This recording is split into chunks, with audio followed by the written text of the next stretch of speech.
Capítulo 21. Comienzo a recopilar textos sobre medicina. Nuestra vida en la bella ciudad de los califas se volvía cada vez más agitada y trabajosas.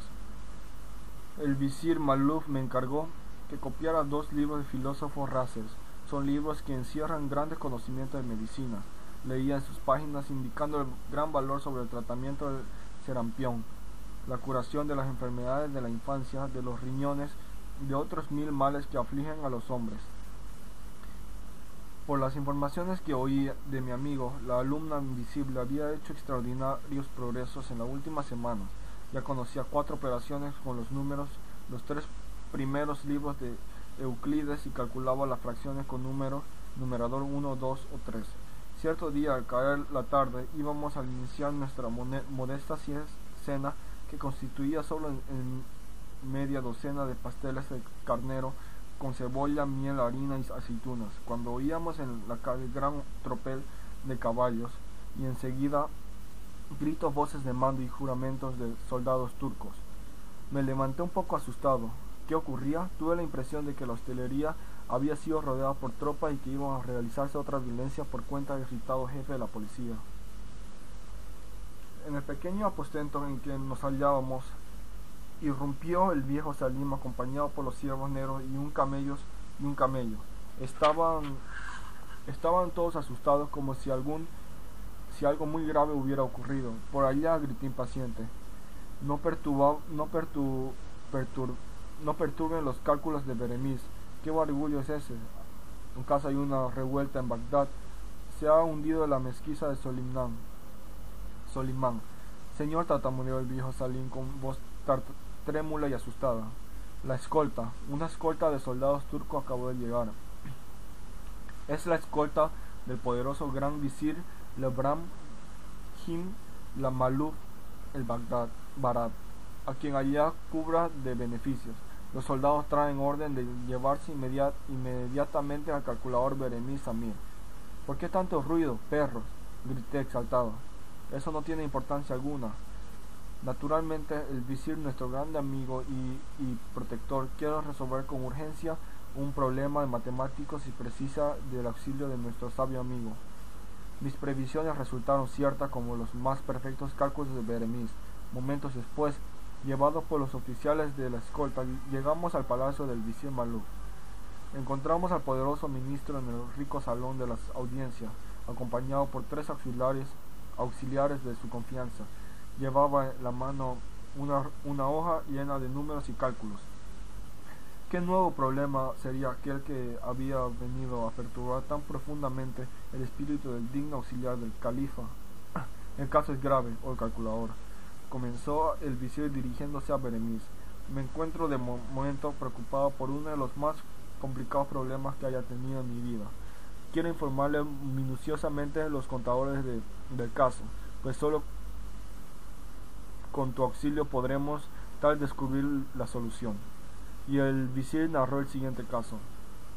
Anteayer, poca hora después de salir de nuestro glorioso califa hacia el Basora para una permanencia de 3 semanas, hubo un pavo roso incendido en prisión. Los detenidos encerrados de sus celdas sufrieron durante mucho tiempo de tremendo suplicio, torturados por indecibles angustias. Nuestro generoso soberano decidió entonces que fuera reducida a la mitad la pena de todos los condenados. Al principio no dimos importancia alguna al caso, pues parecía muy sencillo ordenar que se cumpliera con todo rigor la sentencia del rey. Sin embargo, al día siguiente, cuando la caravana del príncipe de los creyentes se hallaba lejos ya, comprobamos que tal sentencia de última hora envolvía un problema extremadamente delicado, sin cuya solución no podría ser ejecutada perfectamente. Entre los detenidos, prosiguió el ministro, beneficiado por ley, se hallaba un contrabandista de Basora, llamado Sanadik, preso desde hace 4 años y condenado a cadena perpetua. La pena de este hombre debe ser reducida a la mitad, pero fue como condenado a toda la visión de prisión. Ahora, en virtud de la ley, tendrá que serle perdonada la mitad de la pena, es decir, la mitad del tiempo que le queda por vivir. Pero no sabemos cuánto vivirá. ¿Cómo dividir por 2 un periodo que Ignoramos cómo calcular la mitad X de su tiempo de vida. Después de meditar unos minutos, respondió Beremis de manera cautelosa y prudente. Ese problema me parece extremadamente delicado porque encierra una cuestión de pura matemática y de interpretación de ley al mismo tiempo. Me parece extraordinariamente extraño eso que dices, observó el visir. No me cabe en la cabeza la relación que pueda haber entre las maldiciones con los locos condenados, cubre los muros de las prisiones y la resolución algebraica de tan delicado problema. Señor, exclamó Beremis, se hallan muchas veces en los muros de las prisiones frases interesantes, fórmulas, versos e inscripciones que nos aclaran del espíritu y nos orientan hacia sentimientos de bondad y clemencia. Consta que cierta vez el rey Masim, señor de la rica provincia de Khorasan, fue informado de que un presidiario había escrito palabras mágicas en los muros de su celda. El rey Masim llamó un diligente escrita y le ordenó que copiara todas las letras, figuras, versos o números que encontraba en las sombrías paredes de la prisión. Muchas semanas pasó el escrita para cumplir íntegramente a las extrañas órdenes del rey. Al fin, después de los pacientes esfuerzos, le llevó el soberano decenas de hojas llenas de símbolos, palabras ininteligibles, figuras disparatadas, blasfemias de locos y números inexpresivos. ¿Cómo traducir o descifrar aquellas páginas repletas de cosas incomprensibles? Uno de los sabios del país, consultado por la monarca, dijo: «Oh rey, esas hojas contienen maldiciones, plagas, herejías, palabras cabalísticas, leyendas y hasta un problema de matemáticas en cálculos y figuras».